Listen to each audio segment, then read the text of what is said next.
Hi friends, this is a short video on why we feel Punjab Kings have come of age in this IPL 22 plus second day roundup of IPL 22. First things first, we would like to review Punjab Kings performance in their first match against RCB. So after having considered more than 200 runs to RCB, Punjab Kings did very well to conquer that. I think their captain Mayank Agarwal scored 30 odd runs at the top.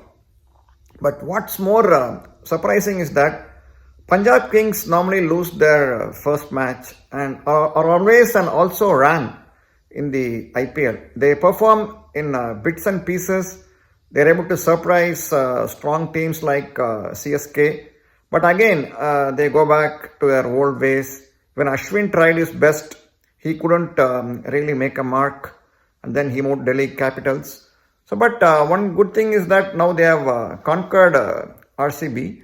But what they may have to ponder over is that they considered more than 200 runs, which means their bowling is really weak. So they should be able to restrict the opponents to a good score, at least less than 150 to 160. That's what would make them a consistent side. But their batting seems to be strong. But again, it can always fail sometimes also, right? So they have to strengthen their bowling. But what's somewhat disappointing is Mohammad Siraj considered 60 runs in his 4 overs. Probably he may be a little bit disappointed that he considered so many runs. But again, this is when your team scores more than 200 runs, it's not natural to expect the opponents also to score that many runs. So it's really really shocker to RCB.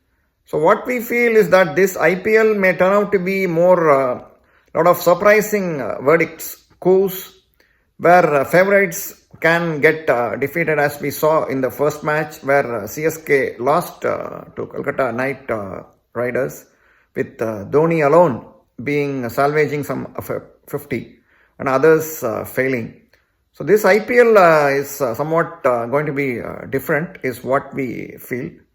And going around to the next match of Delhi Capitals versus Mumbai Indians. Again, Delhi Capitals showed a lot of grit after being perilously close to getting defeated. And they went on to really score over Mumbai and defeat them.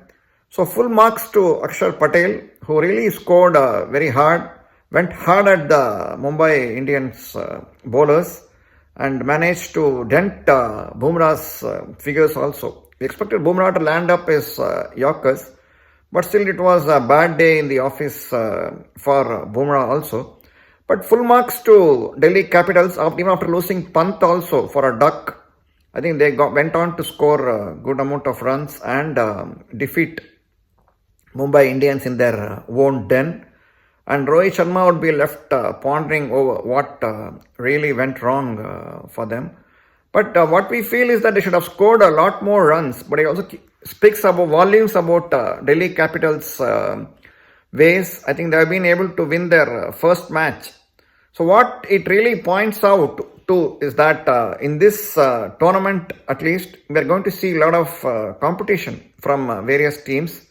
The underdogs, mainly I think Kolkata Knight Riders and along with Mumbai Indians plus Punjab Kings who are emerged successful.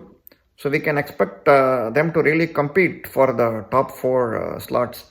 Of course, one swallow doesn't make a summer, but we still feel that these teams are will be able to make really a good mark because well begun is half done. So I think they have made a good mark. Only thing is that it looks like it's going to be more of a batsman paradise where the bowlers may not have that much of leverage.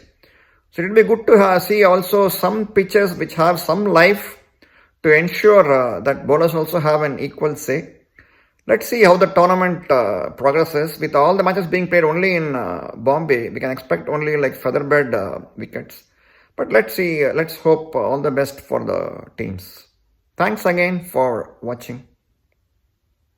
In this video, you can watch Shane Warne bowl Mike Gadding round his legs and capture his first test wicket in England. If you see in this video, even the umpire is really mesmerized. He doesn't know what happened, and Mike Gadding walks back. Hi friends, please wear your mask at all times. Don't go out unnecessarily. That's the way you can stop the spread of COVID. Thanks for watching. இந்த video உங்களுக்கு பிடிச்சிருந்தா like பண்ணுங்க, share பண்ணுங்க, subscribe பண்ணுங்க. Thanks. To the Emerald State Park. This is another view of Lake Tahoe. As you can see, I'm standing at a higher elevation than the previous one, and I'm just going down, zooming in on the lake view, and try to show you a 360-degree view of the Emerald State Park. We go around, and we see a wedding photo shoot happening. Weddings happening in Emerald State Park are not entirely uncommon. So this is a photo shoot for a wedding that's happening, and you can see the mountains to the back of me, and just going around, and you can see the elevation everywhere, snow-capped mountains, and even I'm having a hard time even holding the camera. So if you visit Lake Tahoe, this is a good point to visit and never miss, and you never get tired of the white stuff.